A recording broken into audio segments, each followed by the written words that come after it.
नमस्कार, स्वागत आहे तुमचे माझ्या नवीन रेसिपीमध्ये। आज आपण बनवत आहोत नवलकोलाची भाजी। नवलकोल म्हणजेच अल्कोलची भाजी, आमच्याकडे ह्याला अल्कोल म्हणतात। तर ही भाजी खूप फायदेशीर आहे। ही शरीराला निरोगी तर ठेवतेच, तसेच ही रोगप्रतिकारक शक्ती सुद्धा वाढवते। तर ही भाजी बनवण्यासाठी काय काय साहित्य लागणार आहे आणि कशी बनवायची ते पाहूया। तर इथे मी अल्कोल अगदी साल काढून घ्यायचेत अल्कोलचे आणि अशा पद्धतीने बारीक तुकडे करून घ्यायचे। साल काढायला विसरायचं नाही, कारण ती कडक असते। आणि त्याचा पाल्याचे कवळी कवळी पानं घेतलेली आहेत। एक कांदा घेतलाय बारीक चिरून, 2 टोमॅटो आणि कढीपत्त्याची पानं। नंतर इथे मी अर्धा वाटी चण्याची डाळ 1-2 तासापूर्वी भिजत घातली। इथे मी लसूण, हिरवी मिरची, जिरं आणि कोथिंबीर वाटून घेतलेली आहे। नंतर इथे मी एक छोटी वाटी ओलं खोबरं किसलेलं घेतलंय हिंग फोडणीसाठी। तर अल्कोल हे अगदी बारीक कापून घ्यायचे, कारण ते शिजायला थोडीशी वेळ लागतो आणि साल काढायला विसरायचं नाही। साल काढूनच घ्यायचंय, कारण ते शिजत नाही। तर आता आपण इथे पॅनमध्ये 2 ते 3 चमचे तेल घातलंय। त्यामध्ये थोडीशी मोहरी घालायची आहे। मोहरी चांगली तडतडली का आपण यामध्ये कढीपत्त्याची पानं, कांदा हे सगळं साहित्य फोडणीचं घालून घ्यायचंय। तर आधी आपण कढीपत्त्याची पानं घालून घेऊया आणि नंतर आपण ह्यामध्ये कांदा, हिंग हे घालायचंय। तर आधी हिंग घालूया। तर अगदी पाव चमचा आपण इथे हिंग घातलेलं आहे आणि हिंग परतलं गेल्यानंतर आपण इथे कांदा घालायचा आहे। तर ही थोडी मी आमच्या गावच्या पद्धतीने नाही तर वेगळ्या पद्धतीने ही भाजी बनवते। गावाकडे ही तिखट मीठ वगैरे घालून बनवतात, तिखट घालून। तर मी इथे हिरवी मिरची घालून बनवते आणि हिरवी मिरची, लसूण हे मी वाटून घेतलंय। जर हिरवी मिरचीची बनवायची असेल तर ही गावाकडे आमच्या म्हणजे आपण जशी कोबीची भाजी बनवतो त्या पद्धतीने बनवतात। तर कांदा चांगला परतून घ्यायचा। तर अल्कोल ही आपली पचनक्रिया चांगली करते। ज्यांना ॲसिडिटीचा वगैरे त्रास आहे त्यांनी अल्कोलची भाजी नक्की करून पहा आणि खा। आता आपण इथे जे हिरवी मिरची, लसूण आणि जिरं, कोथिंबीर वाटून घेतलेली आहे जाडसर, ते इथे घातलेलं आहे आणि चांगलं परतून घ्यायचंय। 1-2 मिनिटं परतल्यानंतर आपण ह्यामध्ये हळद घालायची आहे, टोमॅटो घालायचे।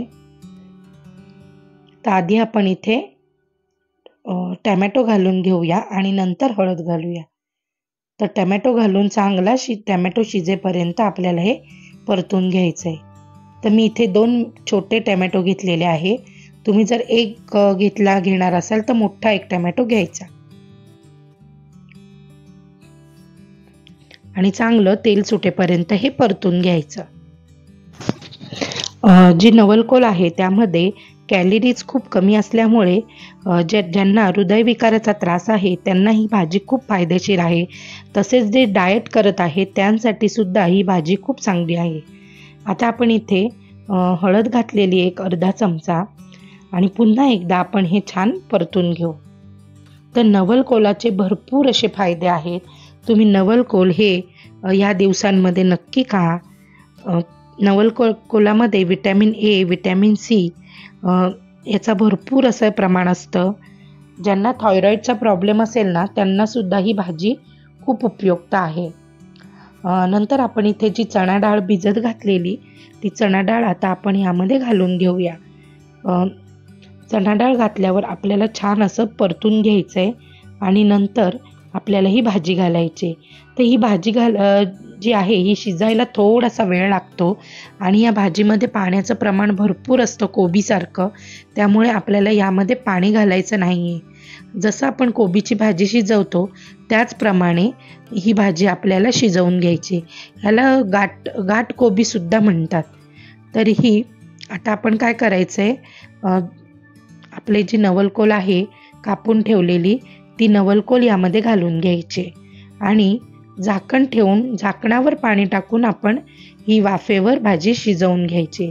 तुम्हाला जर असं वाटत असेल की ही भाजी शिजायला खूप जास्त वेळ लागतो तर तुम्ही ही किसून घेतली जाड किसणीने तरी सुद्धा चालेल। अगदी सुंदर ही भाजी होते आणि अशा पद्धतीने जर बनवली तर तुम्हाला नक्कीच आवडेल। तुम्हाला जर माझ्या रेसिपी आवडत असतील तर माझ्या चॅनलला लाईक, शेअर, सबस्क्राईब नक्की करा। बेल आयकॉन दाबायला विसरू नका। आणि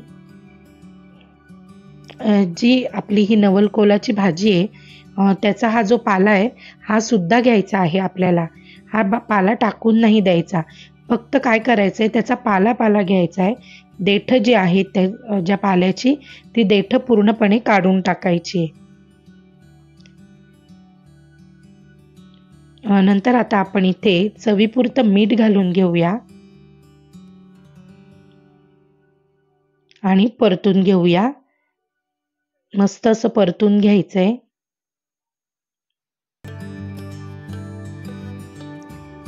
ही थोडीशी मी वेगळ्या पद्धतीने बनवली आहे, खूप सुंदर लागते, तुम्हाला नक्कीच आवडेल। तर एकदा छान अशी परतून घेऊया आपण आणि मग झाकण ठेवून झाकणावर पाणी ठेवायचंय आणि आपल्याला ही भाजी शिजवून घ्यायची। ही भाजी शिजायला थोडासा वेळ लागतो, पण भाजी अतिशय सुंदर लागते। तुम्ही नक्की ट्राय करून पहा, तुम्हाला नक्कीच आवडेल। तर आता मी झाकण ठेवलेलं आहे। तर एक 5 मिनिटं झालेली आहेत। आपण मध्ये मध्ये 5-5, 7-7 मिनिटांनी आपण ही भाजी परतून घ्यायची, जेणेकरून ती खाली लागू नये। तर तुम्हाला दिसतच असेल की आपल्या भाजीला किती पाणी सुटलंय ते। या भाजीमध्ये भरपूर असं पाणी असतं, त्यामुळे त्याला पाणी टाकायची गरज नाही पडत। ती स्वतःच्याच पाण्यामध्ये खूप सुंदर अशी शिजली जाते। तर मी पुन्हा एकदा झाकण ठेवते आणि ही भाजी शिजवून घेते। तर 5 मिनिटं झाली आहेत। पुन्हा एकदा मी ढवळून घेतले। हे पहा, अशा पद्धतीने पुन्हा परतून घेतलंय। आणि जर आपल्याला आवडत असेल तर इथे थोडंसं ओलं खोबरं घालायचंय। अगदी अर्धी वाटी मी इथे ओलं खोबरं घातलेलं आहे। तुम्हाला जर आवडत नसेल तर तुम्ही नाही घातलं तरी सुद्धा चालेल। पण ही भाजी जी आहे ही कोकणाकडे जास्त करून म्हणजे कोकणाच्या इकडे जास्त करून मिळते, म्हणजे अलिबाग साईडला किंवा कोकणात ही भाजी जास्त मिळते। तर आपली भाजी ही छान अशी शिजलेली आहे। ही शिजायला थोडासा वेळ लागतो, जवळजवळ 15 ते 20 मिनिटं मला ही भाजी शिजवण्यासाठी लागला।